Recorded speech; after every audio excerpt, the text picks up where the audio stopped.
Do your best impression of your Philippine volleyball idol.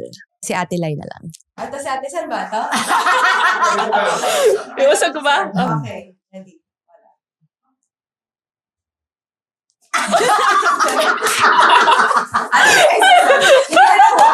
Pero, ay, ayan. Okay. Sana nakuha ko. Okay. O bakit perfect, di ba? May ganun Oo, pa yan. perfect. At maraming gumagaya nun sa TikTok. Kaya yun. The Eliza Valdez serve. Oo. Grabe! Nabitin na naman tayo sa kwento ngayon. Kung gusto mo pa ng dagdag kwento, huwag mag-alala. Pag may time, kita tayo ulit sa susunod na episode. Grab a spot. Relax lang. At makitambay sa kwentuhan namin. Walang pressure. Chill lang.